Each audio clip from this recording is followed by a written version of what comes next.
In this video, we're going to talk about orthogonal complements. So I want to begin with a definition. If W is a subspace of Rn, then the set W with this perpendicular sort of symbol written in the exponent, the way I say this is I say W perp. So W perp is the set of vectors V in Rn such that V dotted with W will be equal to 0 for all vectors W that are in my subspace capital W. So in other words, for a vector to be in W perp, it needs to be orthogonal to everything in W. So this set is called the orthogonal complement of W, or for short, sometimes we'll just call it W perp. So let me draw an example to help us visualize what W perp is. Okay, so let's give a visual explanation in R3. Okay, so I'm going to draw a plane. So imagine that this blue sort of sheet here is a plane. So I'm going to say that this is W. And W is a subspace of R3 in this example. So in my example that I just drew, I made W a plane. So because this is a subspace, somewhere in it, we have to have the 0 vector. Okay, so now let's think about what would W perp look like.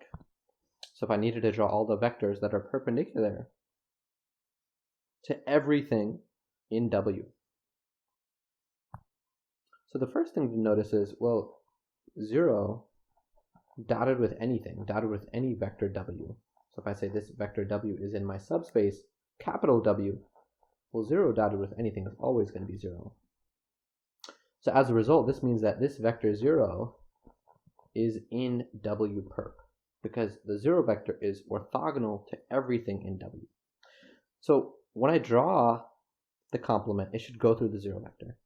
So conceptually, well, what's perpendicular to this plane? Well, what would be perpendicular to it is if I had a line. So imagine that this green thing here is a line, and then the line's going to go through the plane. So through the plane, through the plane, through the plane, and then eventually I'll see it sort of emerge out of the backside. So this line, visually, is W perp. If I think about any vector on this line, it's going to be perpendicular, it's going to be orthogonal to any vector that's in W. So just to visualize that, imagine that the vector V extends out to this point. And now imagine that I have some vector lowercase w in my subspace capital W. So let's put that here. That will look like this. So that vector, the vector W and the vector V, well, they need to be perpendicular. They should be perpendicular because this line is perpendicular to that plane. Okay, so visually, this is how we can think of W perp. It's all the vectors that are perpendicular to my subspace W. So next, let's list some properties of W perp. So there's 3 key properties that I want to mention. So the first is W perp is a subspace of Rn. And you'll be showing this in the homework. The second property is if W is spanned by the vectors W1 up until WP, then for a vector V to be in the complement, to be in W perp, that happens if and only if V is orthogonal to every vector in this spanning set. So if and only if V dotted with Wi equals 0, because the dot product has to be 0 for them to be orthogonal, that's got to be true for all I. And then finally, if you perp something twice, so if you take the complement of W, and then you complement that again, you'll just get the original subspace. You'll get W. Okay, so next I want to state a theorem that talks about, well, what do orthogonal complements look like in the context of matrices? So if we're given a matrix A, that's M by N. So if A is an M by N matrix, what this theorem says is, it says 2 things. So the first thing that it says is that the complement of the row space is the null space. So in other words, any vector that's in the null space is going to be orthogonal to any vector that's in the row space. And the second thing that it says is the complement of the column space of A is the null space of A transpose. Or in other words, any vector that's in the null space of A transpose is going to be orthogonal to any vector that's in the column space of A. So let's prove this. Okay, so I'm going to begin by proving part 1 here. So let's let A, so A is our matrix. I'm going to think about A in terms of what the rows look like, because I'm trying to show something about the rows and what's sort of perpendicular, what's orthogonal to the rows. So I'm going to write A1 transpose to sort of denote the first row, up until the last row, which would be AM transpose. Okay, so we're thinking about A in terms of its row vectors. So A1 transpose is the first row, all the way up until AM transpose is the mth row. All right, so now let's think about, well, what would it mean if a vector u was in the complement of the row space? So what if it was in row A perp? Well, that would be true if and only if. So what would it take for this to happen?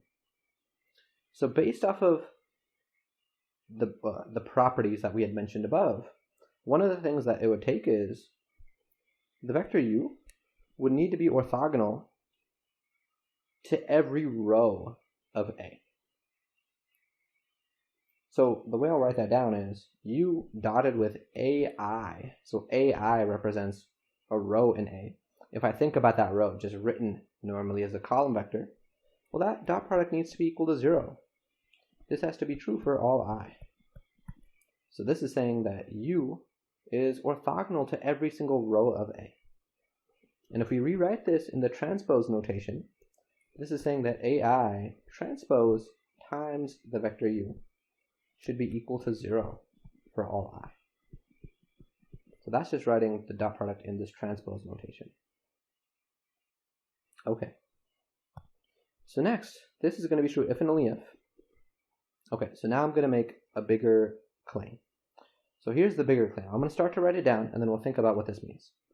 So if I think about my matrix A, which is A1 transpose, up until AM transpose, those are the rows of A. If I take all of those, and I multiply them by the vector u, well, what is this going to equal? So when I multiply a matrix times a vector like this, using the row-column rule, well, the first thing that would happen is I would take my first row and multiply it by this column vector. And when I do that, I'll get the first entry of the resulting vector. But based off of what this says, when I multiply A1 transpose, the first row, times the vector u, that should give me 0.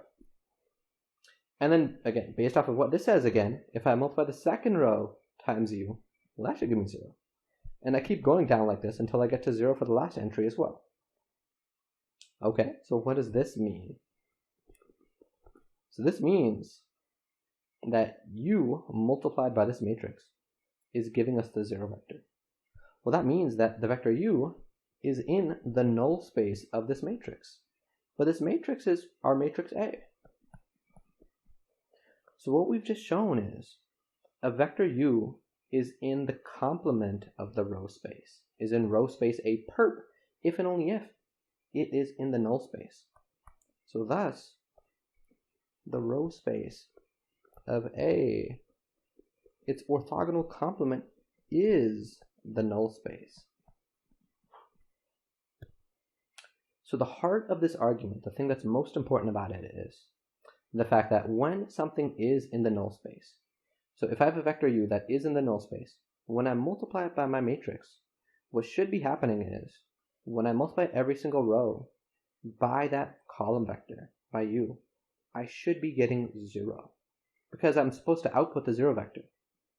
And what that means is the vector u that's in the null space is perpendicular, it's orthogonal to all the rows, and that's really the heart of this argument. Okay, so now let's prove the second part of this theorem. So to prove the second part,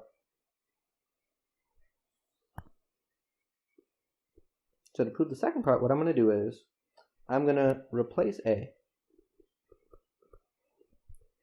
with A transpose. So just on both sides of this equation that we just derived right here. Because this equation should be true for any matrix A. So let's just replace it with the transpose. So if we do that, we'll get rho A transpose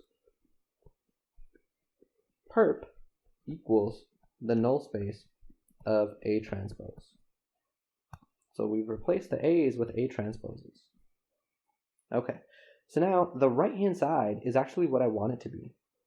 I want the null space of A transpose. On the left-hand side, well, this whole thing is actually the column space of A perp. And the reason for that is, well, what's the row space of A transpose? The rows of A transpose are the same thing as the columns of A. So the row space of A transpose is the column space of A. So that's why this whole left-hand side is equal to the column space of A's orthogonal complement. Okay, and this actually, see if we can minimize that. This actually completes the proof. We've actually shown the second thing that we wanted to show here. We've shown that the orthogonal complement of the column space is the null space of A transpose. So in the next video, we're going to do an example where we apply this result.